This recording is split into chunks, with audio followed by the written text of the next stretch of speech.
तेरे दया धर्म नहीं मन में, मुखड़ा क्या देखे दर्पण में। तेरे दया धर्म नहीं मन में, मुखड़ा क्या देखे दर्पण में। नमस्कार दोस्तों, मैं अविनाश दास रेशनल कबीर यूट्यूब चैनल में आप सबका हार्दिक स्वागत करता हूं।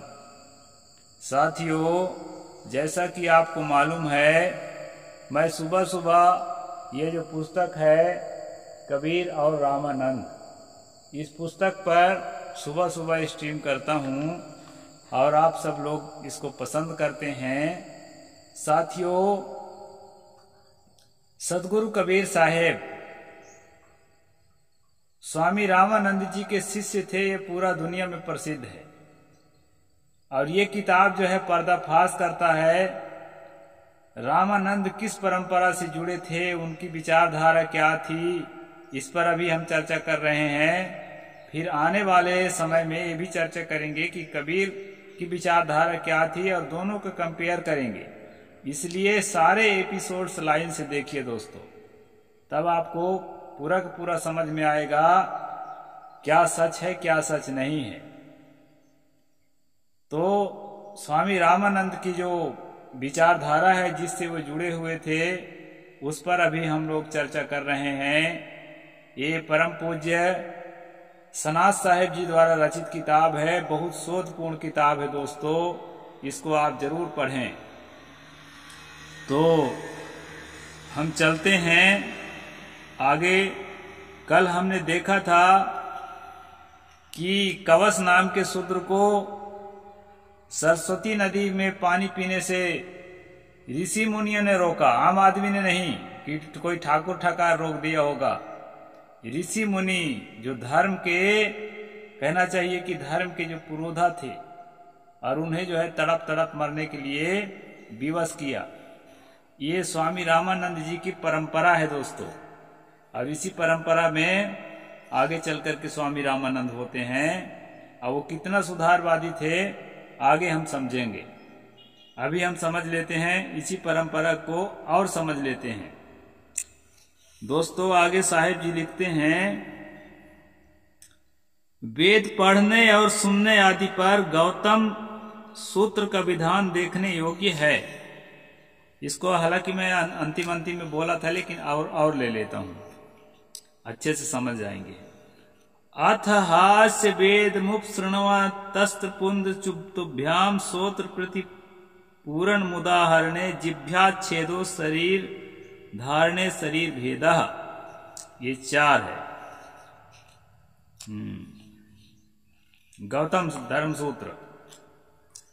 गौतम धर्म सूत्र प्रथम प्रश्न तृतीय अध्याय सूत्र 4। शूद्र के अक्षर ग्रहण करने की इच्छा से वेद पाठ सुनने पर पिघलाए गए शीशे और जस्ते से उसका कान भर दिया जाए। दुजाति के साथ वेद का अक्षर का उच्चारण करने पर उसकी जीभ काट ली जाए, तथा वेद मंत्र धारण करने पर उसका शरीर काट डाला जाए। यह दोस्त वैदिक धर्म, और ये वैदिक साहित्य है। ये जो है ना, स्मृति पुराण नहीं है। स्मृतियों के पुराणों के लिखने के बहुत पहले गौतम धर्म सूत्र लिखा जा चुका था। यानी वेदों के बाद उपनिषदें लिखी गई है, उपनिषदों के बाद जो है तमाम धर्म सूत्र लिखे गए हैं। आरण्यक, उपनिषद, धर्म सूत्र, ब्राह्मण ग्रंथ। तो ये जो है वैदिक साहित्य है। जो लोग ये कहते हैं कि वैदिक युग में छुआछूत नहीं था, भेदभाव नहीं था, बाद में धीरे धीरे बढ़ा, ये गौतम धर्म सूत्र वैदिक युग की किताब है इनके अनुसार। तो ये क्या कह रहा है दोस्तों, एक बार फिर दोहरा देता हूं। शूद्र के अक्षर ग्रहण करने की इच्छा से वेद पाठ सुनने के जो अगर कोशिश करता है, तो पिघलाए गए शीशे और जस्ते से उसके कान भर दिया जाए। मनु ने लिखा है खौलता तेल भरा जाए, अब ये लिखा है शीशा या जस्ता को पिघला करके भर दिया जाए। द्विजातियों के साथ वेद के अक्षर का उच्चारण करने पर उसकी जीभ काट ली जाए।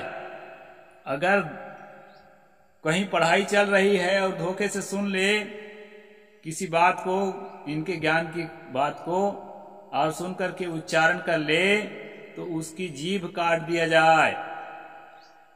और जो है आगे कहते हैं, वेद मंत्र को अगर याद कर लिया है, धारण कर लिया है जीवन में, तो उसको काट डाला जाए।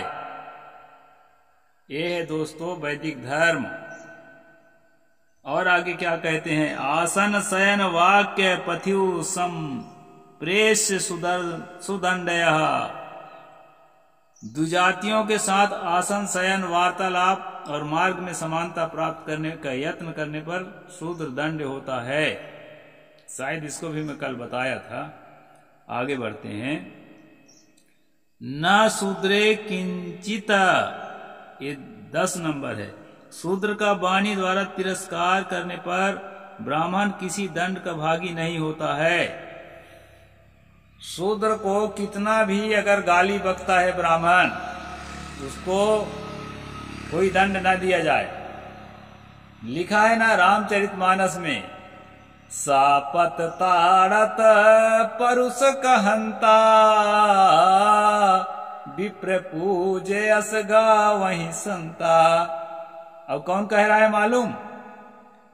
तुलसी दुबे का माने तो ये जो है राम कह रहा है कबंध से कि अगर ब्राह्मण श्राप देता हो, तुम्हें पीटता हो, तुम्हें गाली देता हो, श्राप देता हो, किसी भी प्रकार तुम्हारे साथ अनाचार अत्याचार दुराचार करता हो, फिर भी उसके चरणों की पूजा करो। ये राम कह रहा है। इसीलिए मैं कई बार कहता हूं कि अगर अवतार लीला और अंधविश्वास का पर्दा हटा दिया जाए राम के जीवन से ना, तो भगवान तो क्या, वो अपने आप को अच्छा आदमी भी साबित नहीं कर पाएगा। भगवान साबित करना तो बहुत बड़ी बात होती है। सापत ताड़त परुष कहंता विप्र पूजस गांव में ही संत। अपने ऊपर नहीं ले रहा है, संत लोग ऐसा कहें बोल रहा है। हमारे विभाग पर थोप दिया।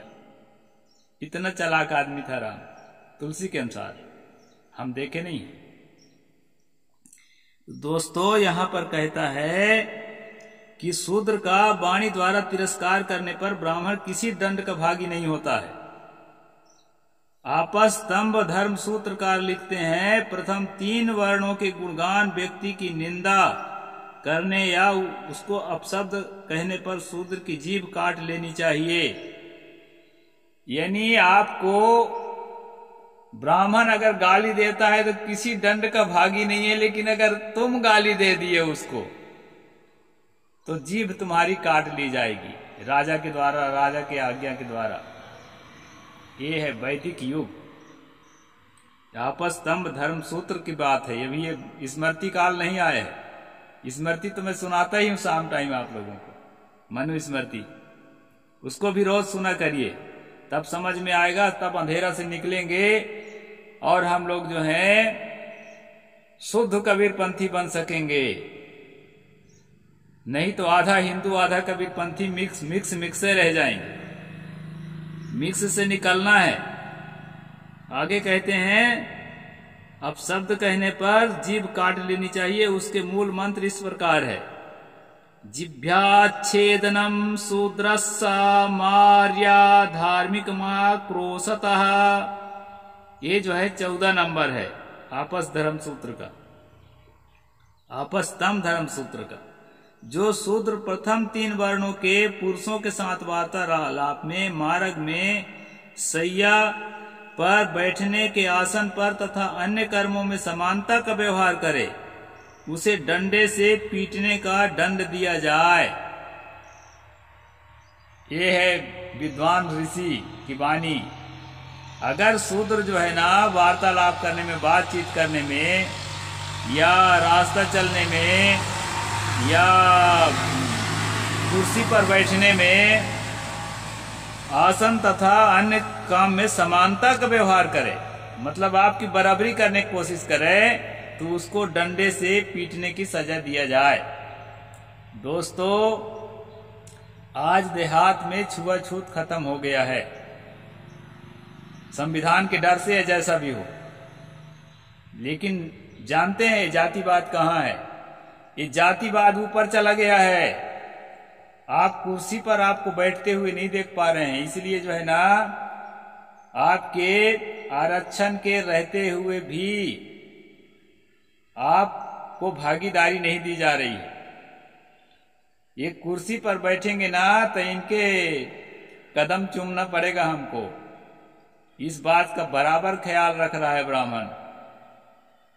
आपको अफसर नहीं होने दिया जा रहा है, आपको बड़े नेता नहीं होने दिया जा रहा है, आपको किसी भी बड़ी जगह में, कॉलेज यूनिवर्सिटी में प्रोफेसर नहीं होने दिया जा रहा है, मीडिया में एंकर नहीं होने दिया जा रहा है। आप जांच करके देख लीजिए कहाँ कितने आपकी भागीदारी है। तो यहाँ पर जो है ना, इनका धर्म इजाजत नहीं दे रहा है। कहता है कि बैठने के आसन पर या अन्य कर्मों में समानता का व्यवहार करे तो उसे डंडे से पीटने का दंड दिया जाए। इसलिए दोस्तों, इन लोगों के दिमाग में जो है ना, ये धर्म अच्छी तरह से बसा हुआ है। और इसी धर्म को पालन करने के लिए आज जगह जगह हमारे बहू बेटियों की इज्जत लूटी जाती है, हमारी मार पिटाई होती है, हत्याएं होती है, जाति पहचान करके प्रताड़ित किया जाता है। आज भी ये धर्म जो है आपको जहर घोल रहा है, इसको आपको समझना पड़ेगा। और ये स्वामी रामानंद जी की परंपरा की किताब है, किताब की बानी है, कबीर की परंपरा की नहीं। कबीर की तो मैं बात शुरू में बोला ना, भजन, उसका अर्थ नहीं बताया हूं, बता देता हूं।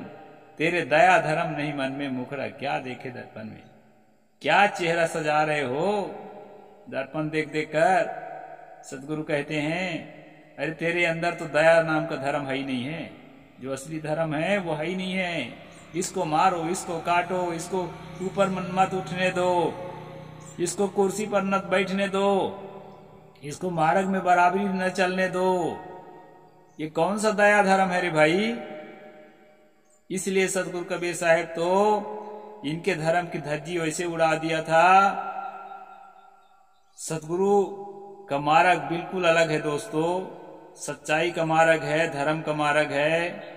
वो जीव पर दया, प्रेम, करुणा, इसकी शिक्षा देते हैं। कोई गिरा हुआ आदमी है, शैक्षणिक रूप से, सामाजिक रूप से, आर्थिक रूप से या किसी भी प्रकार से स्वास्थ्य के स्तर पर उनकी मदद करो, ये कबीर का मार्ग है।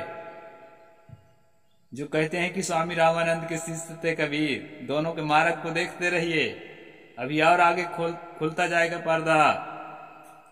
तो दोस्तों आगे चलते हैं। पुरुष बधेस्ते भूम्यादान इति स्वादाय वध्य। किसी पुरुष का वध करने पर, चोरी करने पर, भूमि का बलपूर्वक कब्जा करने पर शूद्र के संपूर्ण संपत्ति का अपहरण कर लेना चाहिए तथा उसका वध कर देना चाहिए। किंतु यदि ब्राह्मण ये सब अपराध करे तो उसके आंख में पट्टी बांध देना चाहिए कि वह देखने न सके। आपस्तम धर्म सूत्र पृष्ठ 266 267। ये है दोस्तों न्याय। ये कहते हैं कि अगर किसी पुरुष का वध करने पर, चोरी करने पर, भूमि का बलपूर्वक कब्जा करने पर शूद्र के संपूर्ण संपत्ति अपहरण कर लिया जाए, मतलब राजा कब्जा कर ले और जब्त कर ले, अगर इस प्रकार कोई अपराध किया है शूद्र तो।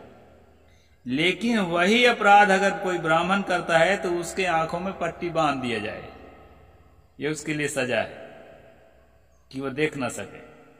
पट्टी तो खोल लेगा ना, पट्टी खोलने में उसको क्या रखा है, समय समय से खोल लेगा, समय समय से बांधा रहने देगा। तो ये जो है ना, ये है दोस्तों स्वामी रामानंद जी की परंपरा का धर्म। और जो लोग जो है कहते हैं कि स्वामी रामानंद जी कबीर साहब के गुरु थे, संत रैदास के गुरु थे, पीपा जी के गुरु थे, उन लोगों को यह बात समझना होगा कि ये फर्जी जो जाल रचा गया है ना, उससे उस जाल से तोड़ करके मुक्त हो, शुद्ध कबीर पंथी बनो। सतगुरु कबीर साहब पूर्ण है, पर्याप्त है, अपर्याप्त नहीं है।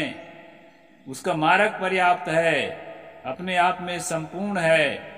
इसलिए किसी के बैसाखी लेके चलने की जरूरत नहीं है। कोई हिंदू, कोई वैदिक, कोई नकली सनातन की आवश्यकता नहीं है।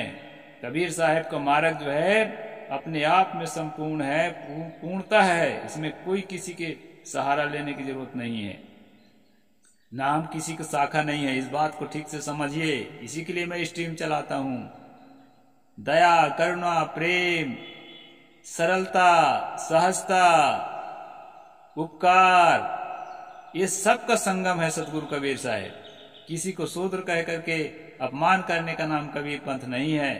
किसी को परेशान करने का, प्रताड़ित करने का, एक ही प्रकार की गलती में दो तरह का दंड देने का, ये कबीर पंथ नहीं है। कबीर पंथ के समता रामानंद को नहीं किया जा सकता है। इसलिए दोस्तों यह स्ट्रीम में चलाता हूं और जो है ऑन रिकॉर्ड लिखित प्रमाण के साथ जो है परम पूज्य साहिब जी ने लिखा है और उसको मैं जो है आप तक पहुंचाता हूं। साहिब बंदगी, जय जोहार।